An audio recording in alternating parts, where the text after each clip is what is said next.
Assalamualaikum warahmatullahi wabarakatuh. Ahmadullah musallian ala Muhammadin wa alihi wa man tala. Amma ba'du faqulu billahi taufiq wal hidayah. Sebelumnya perkenalkan, nama saya Abdullah Nazwan Iskandar dengan NPM 251000396. Saya eh, sebagai mahasiswa aktif di Fakultas Hukum, Program Studi Ilmu Hukum, Universitas Pasundan kelas J. Saat ini saya berada di semester 1. Nah, kali ini saya akan sedikit membahas presentasi sebagai tugas yang diberikan oleh yang terhormat Bapak Subelo tentang Pancasila, yang mana saya akan membahas sedikit di mana saat ini banyak sekali isu-isu yang beredar ataupun permasalahan-permasalahan beredar terkait entah itu politik, sosial, ataupun ekonomi. Pada kesempatan kali ini, saya akan membawakan presentasi dengan judul Pancasila Zaman Now, apakah masih relevan? Judul ini saya pilih karena sering muncul pertanyaan di kalangan generasi muda. Apakah Pancasila yang lahir puluhan tahun lalu masih bisa menjadi pedoman hidup di era digital sekarang? Era yang penuh dengan globalisasi teknologi budaya instan dan polarisasi politik. Pertanyaan ini penting karena kalau tidak punya pegangan nilai, kita tidak bisa mudah terombang-ambing oleh tren dan arus informasi yang begitu cepat. Pertama, Pancasila, dasar negara dan kompas moral bangsa. Pancasila adalah dasar negara sekaligus moral bangsa Indonesia. Ia bukan hanya kumpulan sila yang dihafalkan di sekolah, tetapi sebenarnya adalah panduan hidup yang membentuk karakter bangsa. Namun di era digital, ruang publik kita berubah drastis. Interaksi yang dulu terjadi di forum fisik kini berpindah ke media sosial. Informasi menyebar begitu cepat, tetapi juga sering tidak akurat. Budaya instan membuat orang lebih mementingkan popularitas daripada substansi. Disinilah relevansi Pancasila diuji. Apakah nilai-nilainya masih bisa menjadi pedoman, atau justru dianggap usang oleh generasi sekarang? Oleh karena itu, Pancasila datang. Sebagaimana dari 5 sila, sila yang pertama yang isinya adalah ketuhanan yang Maha Esa. Ini menunjukkan sebagai relevansi toleransi antaragama di ruang digital. Sila pertama menekankan pentingnya pengakuan terhadap Tuhan dan penghormatan terhadap kebebasan beragama. Di era digital, nilai ini sangat relevan karena kita hidup dalam masyarakat yang plural. Media sosial sering terjadi tempat orang mengekspresikan keyakinan, tetapi juga rawan munculnya ujaran kebencian dan radikalisme. Pancasila mengingatkan kita bahwa beragama bukan hanya soal ritual, tetapi juga soal sikap menghormati orang lain. Ketuhanan di zaman now berarti kita harus bisa menjaga toleransi, menolak radikalisme online, dan mengekspresikan spiritualitas dengan cara yang membawa kedamaian, bukan perpecahan. Lalu sila yang kedua berbunyi kemanusiaan yang adil dan beradab. Ini menunjukkan relevansi akan hak asasi manusia, kesetaraan gender, serta digital empati. Sila kedua berbicara tentang penghormatan terhadap martabat manusia di dunia digital. Tantangan ini muncul dalam bentuk cyberbullying, doxing, dan diskriminasi. Banyak orang merasa bebas berkata apa saja di media sosial tanpa memikirkan dampaknya. Padahal nilai kemanusiaan menuntut kita untuk tetap beradab bahkan ketika berkomunikasi secara daring.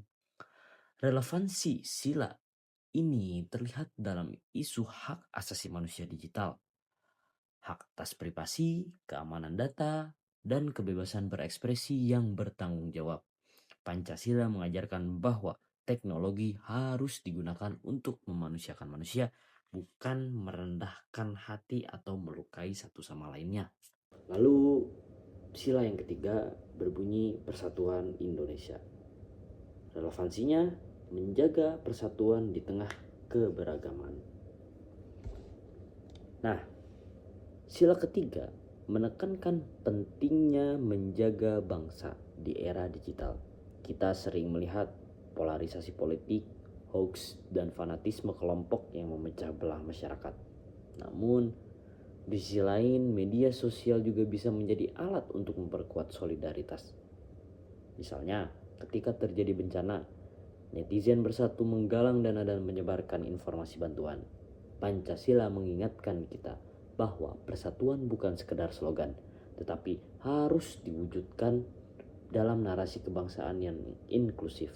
Di zaman now, persatuan berarti kita harus mampu melawan hoax, membangun ruang dialog yang sehat, dan menjadikan keberagaman sebagai kekuatan, bukan kelemahan. Selanjutnya yaitu sila keempat yang berbunyi kerakyatan yang dipimpin oleh hikmat kebijaksanaan dalam permusyawaratan perwakilan. Relevansinya adalah demokrasi digital, partisipasi lewat media sosial. Sila keempat berbicara tentang demokrasi yang dijalankan dengan musyawarah dan kebijaksanaan. Di era digital, partisipasi warga semakin terbuka. Kita bisa menyampaikan aspirasi lewat petisi online, survei publik, atau kritik di media sosial. Namun, tantangannya adalah fenomena viral voting dan populisme digital, di mana isu kompleks disederhanakan hanya untuk mencari popularitas. Pancasila mengingatkan bahwa demokrasi bukan sekedar suara terbanyak, tetapi juga tentang kebijaksanaan dalam mengambil keputusan, serta kita bisa melihat relevansi sila ini terlihat ketika kita mendorong diskusi berbasis data, bukan sekedar opini. Dan ketika kita berusaha memahami kebijakan secara menyeluruh sebelum menghakimi. Nah, lalu yang terakhir adalah sila kelima yang berbunyi keadilan sosial bagi seluruh rakyat Indonesia. Relevansinya akses pendidikan online, ekonomi kreatif, kesenjangan digital. Sila kelima menekankan pentingnya distribusi keadilan dan kesejahteraan di era digital. Keadilan sosial berarti akses yang merata terhadap teknologi, pendidikan online, dan peluang ekonomi kreatif. Namun, kenyataannya masih banyak kesenjangan digital. Contohnya, ada daerah yang belum terjangkau internet, ada kelompok yang tidak punya perangkat, dan ada pekerja digital yang tidak mendapat perlindungan sosial. Pancasila datang sebagai mengingatkan kita bahwa keadilan harus nyata, bukan hanya slogan. Di zaman now, keadilan sosial berarti memastikan semua orang bisa menikmati manfaat teknologi, bukan hanya mereka yang tinggal di kota besar atau punya akses ekonomi. Dari seluruh pembahasan dari awal hingga akhir, sampailah pada kesimpulan. Kesimpulannya terdapat 3 poin. Yang pertama adalah Pancasila sebagai living value, bukan sekedar hafalan. Lalu yang kedua, tetap relevan kalau dihidupkan dalam konteks kekinian. Lalu yang terakhir, ini adalah quote yang berisi ataupun berbunyi Pancasila adalah kompas moral bangsa di era digital. Kesimpulannya, Pancasila adalah living values. Nah, itu adalah paparan tentang relevansi Pancasila di zaman now, khususnya di zaman era digital. Lalu sampai pada kesimpulannya Pancasila adalah living values, nilai yang hidup dan bisa menyesuaikan diri dengan zaman. Ia tetap relevan di era digital jika kita mau menghidupkannya dalam kebiasaan sehari-hari. Berkomunikasi dengan adab misalnya, memverifikasi informasi sebelum menyebarkan, menghormati perbedaan, berpartisipasi secara bijak, dan mendorong keadilan sosial. Pancasila bukan hanya dasar negara, tetapi kompas moral bangsa. Pertanyaannya, kalau bukan Pancasila yang jadi pegangan kita di zaman now, apa yang bisa menjaga arah moral kita? Terakhir, saya akan membuka kepada teman-teman untuk ruang diskusi, yang mana ada satu kalimat yang berisi, kalau bukan Pancasila, apa pegangan kita zaman now. Cukup menarik untuk dibahas secara bersama-sama mungkin nanti ke depannya melalui ruang diskusi online ataupun nanti secara langsung. Baik, mungkin cukup sekian yang dapat saya sampaikan. Mohon maaf jika ada kekurangan karena saya masih dalam tahap proses pembelajaran. Terima kasih atas perhatiannya. Wallahul muwaffiq ila aqwamit thoriq. Wassalamualaikum warahmatullahi wabarakatuh.